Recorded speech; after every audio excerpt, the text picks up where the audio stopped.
So we have three speakers today, and I'm going to start by introducing our first speaker. I was so thrilled when Dr. Cilla Ross agreed to be part of the working group. She is one of the foremost experts on co-ops in the post-secondary sector and is actually the principal of a cooperative college in the UK. They're working to set up a cooperative university. And she's done extensive research on co-ops and worked with co-ops in the UK, but also in Sri Lanka and East Africa. And recently wrote a book with a co-author, which, just stick with us, maybe one of the door prizes. So without further ado, I'm going to hand the screen over to Cilla to tell us about her research and work in this area.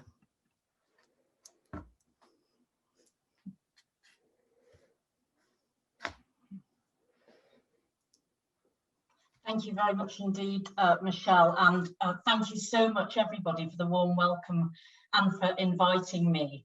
I've got a few slides. There's lots of words on them, but I've said to Michelle and colleagues that I'm very happy to share them and send them around if that's useful.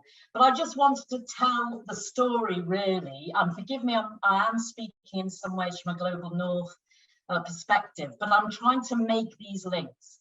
And when we think about, for example, the beginning of cooperatives in the UK, and that's where I will start, what we have to always remember is that they were social movements that arose in response to crisis. Now, in the case of the pioneers in Rochdale, it was about adulterated and poor quality food for poor people. It was about appalling housing, and it was about poverty. And so it was the cooperative itself was a response to need. And what we've got there is the definition, which comes from the International Cooperative Alliance, about what a cooperative is. And Michelle said there are indeed many different types of cooperatives. You'll come across those in work that you do. But the fundamental things about them is that they are autonomous associations. They unite voluntarily, and it's to meet their common economic, social, and cultural needs and aspirations, and they're democratic.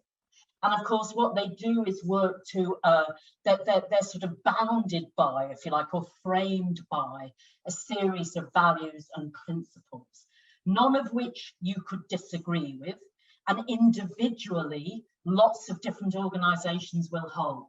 But together, they're an extraordinary bundle of ways to live in the world and be in the world and make livelihoods, make livings, but also be with each other and learn with each other and so on.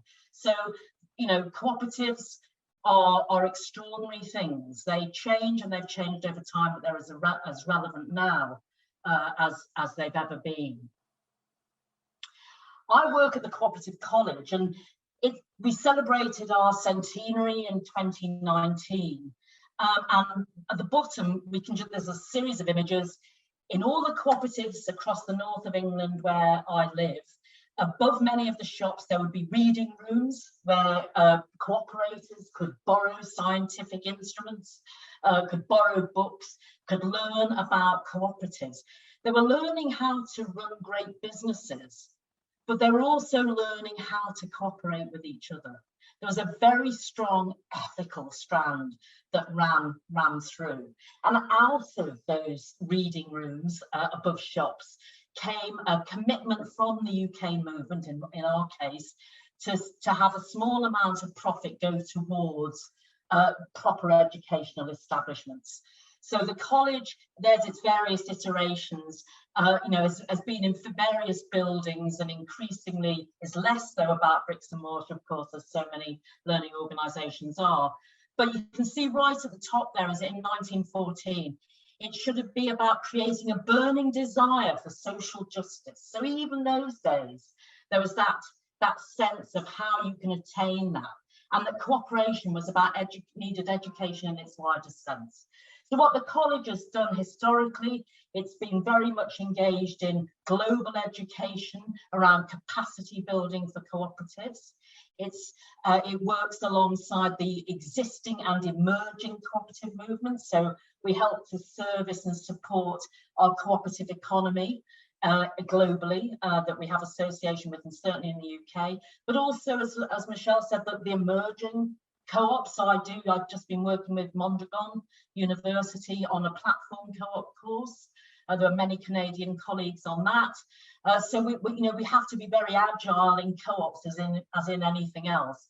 But fundamentally, it's about trying to co-produce responses to the world in which we live that are more democratic, that are values-based, and that are actually, help to build an identity and practice about cooperation rather than competition. The things that fundamentally underpin this, and this is why I think it's so important to think about the relevance of cooperation now. And I've used a quote by Ian Macpherson at the top of this slide. Many of you will know, is an incredible Canadian academic, late unfortunately. He's had a massive impact on the UK movement, because what Macpherson did was notice, and this is such an important characteristic of co-ops, that as people learn and work together, our research shows that people find it more satisfying. In other words, there's some things you like doing individually, but there's lots of things you like doing collectively. And some of the research we've done around housing co-ops is very much about people having the experience of doing that together. So what we try and do with our thinking around cooperative education, we have a much more democratic way of doing our teaching and learning. The way we engage with people is much more distributed, and as we have a values-based content. And we believe that there's a lot of deep learning, active learning, co-produced learning, student-led learning that goes on in the cooperative learning space. The college is very closely linked, as I've said, to lots of different educational movements within the UK in our case.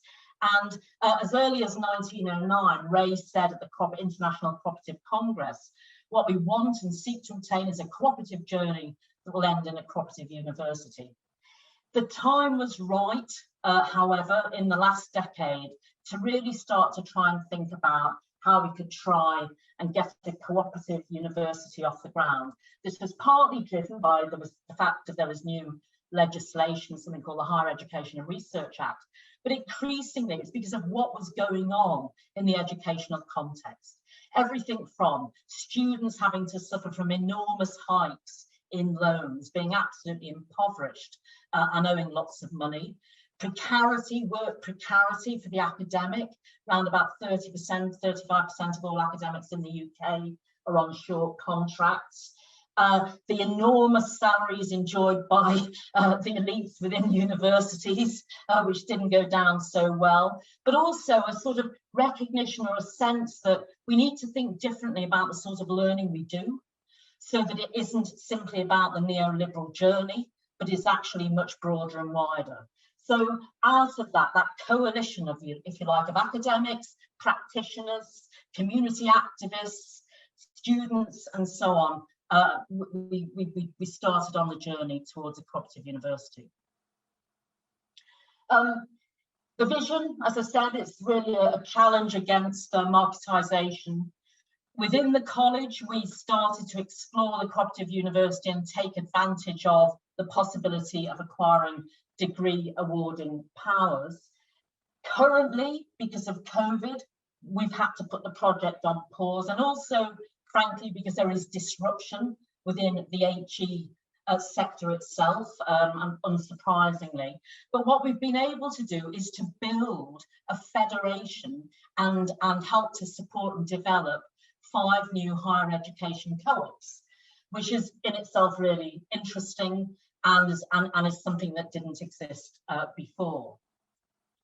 So what is it? Fundamentally and quickly, it's about creating new social value. It's something where we give equal weight to different types of governance, different types of pedagogy, different financial arrangements, and decent work. And by different cooperative governance, we very closely are supportive of the Mondragon model, which is federative, so that students genuinely have not just voice, but have equal engagement and partnership in the work.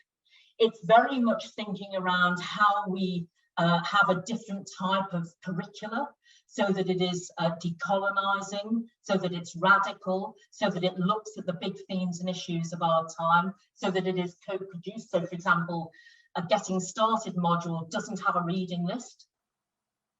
We have to put that together. And that's quite dangerous and scary for academics and probably for students. But how do we do it? You know, we have to try and refresh and do these things differently. And I think above all, what we've tried to do is sort of keep trying to think about us working globally in the longer term. One of the really important, finally, elements of this is the student housing co-op movement. This is a movement that's happened apart from the college, but we have representatives from that movement sitting on our federated group. And as you can see from the sort of snapshot here, what we've now got is a national movement around cooperative student homes. And this has enabled various groups of students in key cities across the UK to buy properties and to continue to enable an affordable model for students. The recent success has been about crowdfunding and community shares, enabling further purchasing of accommodation. And I think it's important that I say in conclusion that, of course, what's really important about student housing co-ops is they give affordable housing. But from an educational perspective, and this has actually come through very strongly with the students, the cooperative students we speak to, it's also been the most incredible learning, because you are learning how to be a cooperator, just like those pioneers talked about all that time ago. You have to learn all the skills, tasks, knowledges to run, to participate in a housing co-op.